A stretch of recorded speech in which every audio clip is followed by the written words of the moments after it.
Alright, in this video I'll be talking about limits, and I'll be giving a very brief introduction on what they are. So like always, let's go ahead and consider a function f of x, and let's call it a rational function, where we have 1 over x minus 2. If we were to graph our function, we would see that setting the denominator equal to 0 and solving for x, we would get an asymptote, or a vertical asymptote at x equals 2. So we could pretty much say that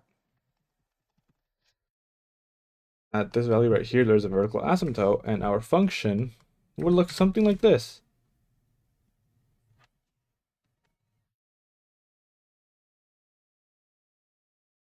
Like that, approximately, as a rough sketch.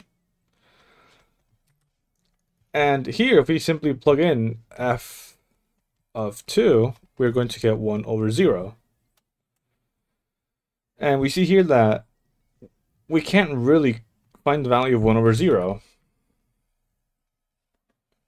So we see that there is something happening, right? Because there's division by 0. This is where limits come in.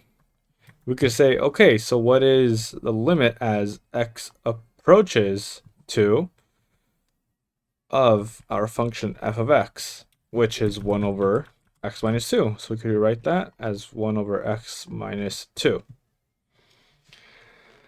And limits basically help us understand our function's behavior around a specific point. So for example, look at a limit as x approaches 2 from the right side of 1 over x minus 2.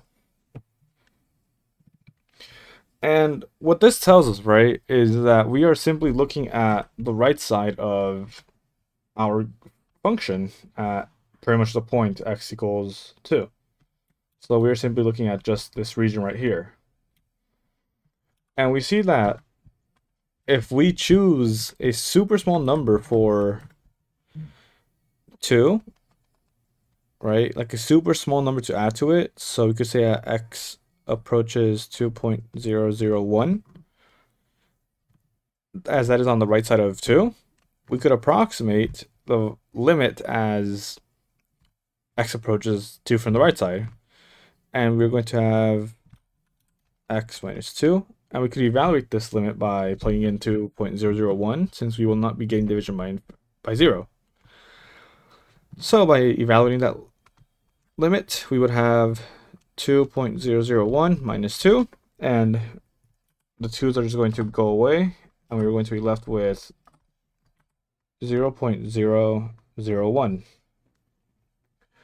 And here, we could go ahead and either write this as a fraction or just multiply by the amount of decimal places there are. So we have to multiply by 1, 2, 3. So that is times 1,000. So we're going to simply multiply both sides, or pretty much the top and bottom, by 1,000. And this is going to be 1,000, and 1,000 times 0.001 is simply just going to be 1. So we see that as the limit of x approaches 2.001, we get 1,000.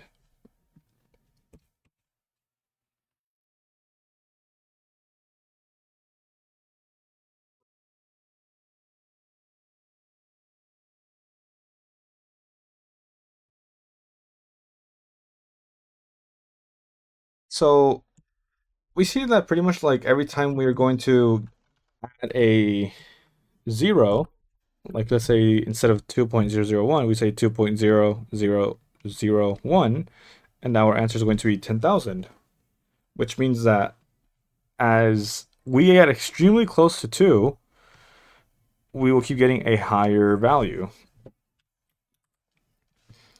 So that means that the limit as x approaches 2 from the right side is going to shoot off to positive infinity. And similarly, we could say that we want to look at the limit as x approaches 2 from the left side.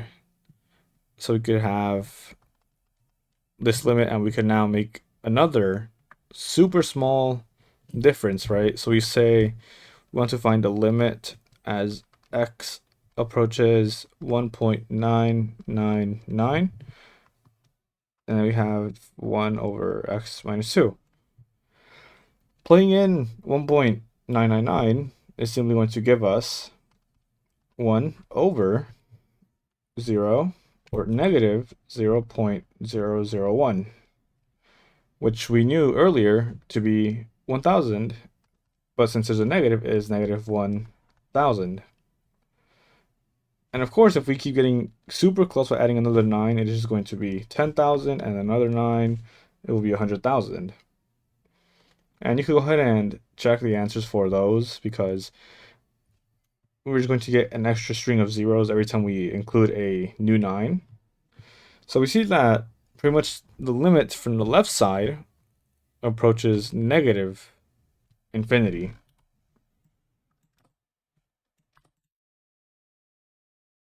So pretty much we see with this example that our function doesn't have an exact value, and I'll explain why. So in order for a limit to exist, it needs to satisfy the following. So we say that we have a limit as x approaches some value, a from the right side of f of x, and that is equal to the limit as x approaches a from the left side of f of x. Meaning that pretty much our function from the left and right pretty much meet at the same point. So let's go ahead and look at a very quick example right here. So let's say we have this function right here, and the right side will be that. And we want to find the limit at exactly this point, which let's call it a. If we look at the left side, we see that it is going to approach this value right here. And from the right side, it also approaches that value at a. So pretty much they connect, meaning that the limit exists because they both include the value of a for f of x, and that means that it will give the same y value. So we could say that it becomes some value L. And sometimes this isn't always the case. And we'll go ahead and look into that right now. Which, let me just clear this up.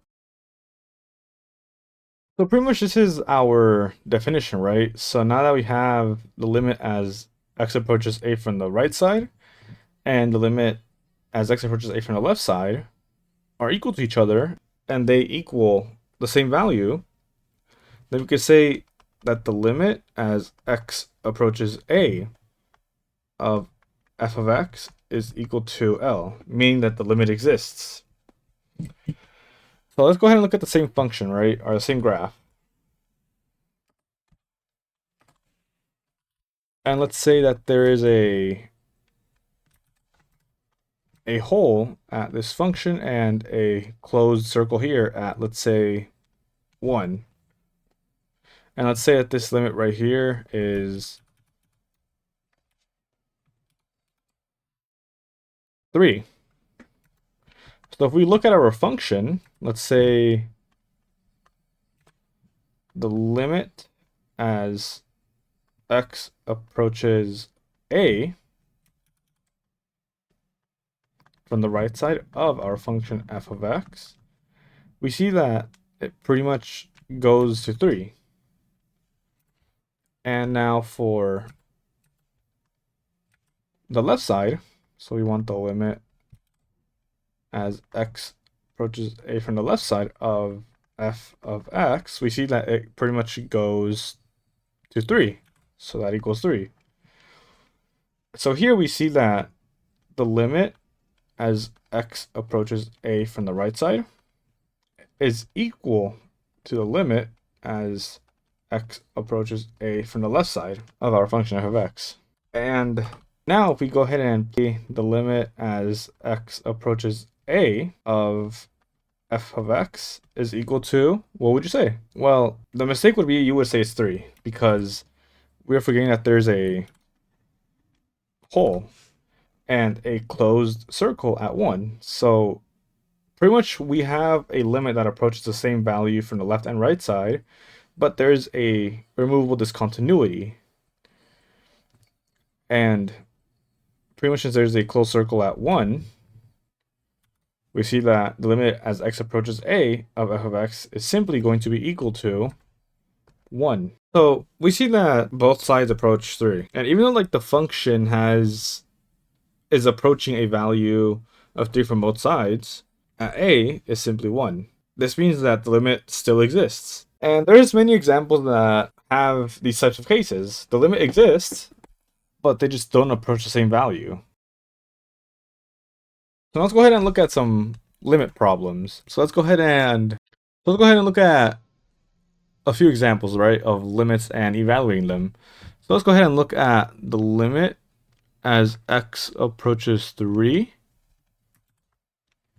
of x cubed minus 27 over x squared minus x minus 6. So first, if we plug in 3, we will go ahead and see that we have the numerator is 27 minus 27, which is equal to 0. And the denominator is 9 minus 3 minus 6, and that is also equal to 0. So we're going to get an indeterminate form of 0 over 0, which we really cannot evaluate. So just using basic algebra and basic factoring skills, we can see that we can factor out x cubed minus 27 as a difference of cubes, where we have x cubed minus y cubed is equal to x minus y times x squared plus xy plus y squared. So the numerator could become x minus 3 times x squared plus 3x plus 9. And what about the numerator? And what about the denominator? So let's go ahead and look at the denominator now. So we have x squared minus x minus 6 is equal to 0. If we were to factor this out to find two numbers that multiply to negative 6 and add up to negative x. So we have x minus 3 times x plus 2. So we see that we have a common factor of x minus 3. So we can now rewrite our limit as a limit as x approaches 3 of, let's say, the numerator is going to just be x squared plus 3x plus 9. And the denominator will just be x plus 2 because of the fact that we cancel out the factors of x minus 3. So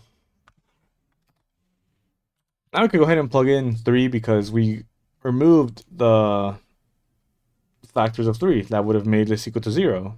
So the denominator will simply be 5. And let's go ahead and evaluate the numerator, which is going to be 3 squared, which is 9, and then plus 3 times 3, which is 9, and plus 9. And this is going to be 27. So we have that our limit is 27 over 5.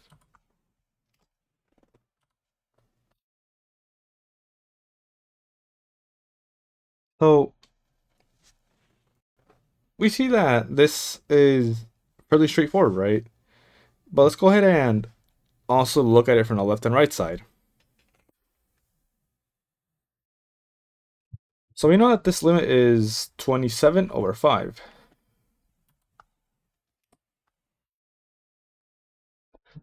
And if we were to say, let's look at the limit as x approaches 3 from the left side of our function f of x, we could choose a small value that is on the left of 3, which we could say 2.999, and we could have x cubed minus 27 over x squared minus x minus 6.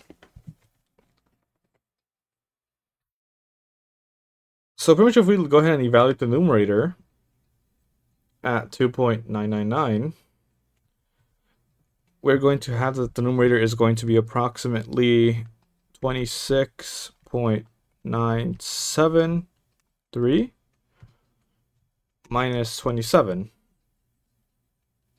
which is going to be equal to negative 0.02. And if we keep going, it'll be 6, 9, 9, and yeah, so on. And the denominator, if we pretty much evaluate it at x approaches 2.999, we see that we will get that we have 2.999 squared minus 2.999 minus 6. This would be approximately equal to negative 0.004999.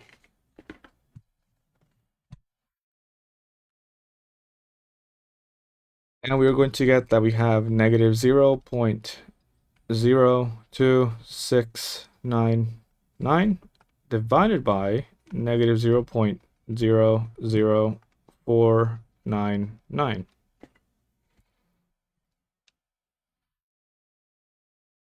And we see that we multiply this just by 10, 100, 1,000, we're going to get that it is 26.99 over 4.99. And we see that pretty much our value is extremely close to 27 over 5. And we could do the same thing for the right side. So we have the limit as x approaches 3 from the right side, which we could say it is 3.001 of x cubed minus 27 over x squared minus x minus 6. And if we pretty much evaluate it at that exact point,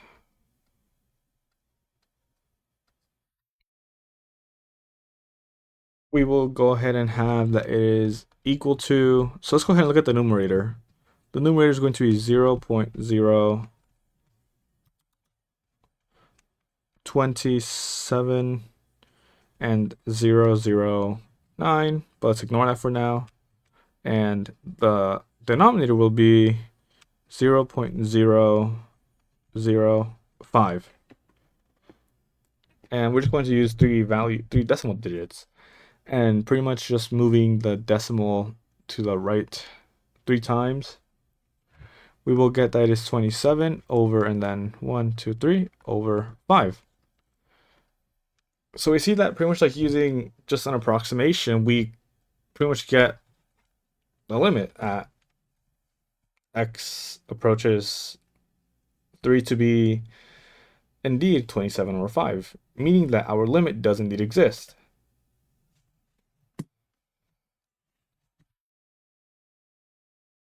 So let's just go ahead and look at the graph just from the right side. Pretty much the graph would be something like this approximately, with an oblique asymptote, which is going to look something like that. And we see that at 3, we pretty much have this value right here. There isn't any different values of x. And we see that pretty much that from the left side, they approach 3 as well from the right side. So we see that there is going to be a removal discontinuity known as a whole because of the fact that we cancel out the x minus 3 factor. But it still approaches the limit, meaning that our limit exists.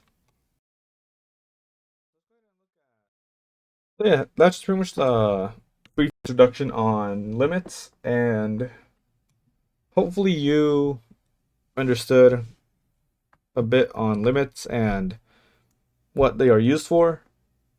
And yeah, that's pretty much it for this brief explanation and introduction to limits.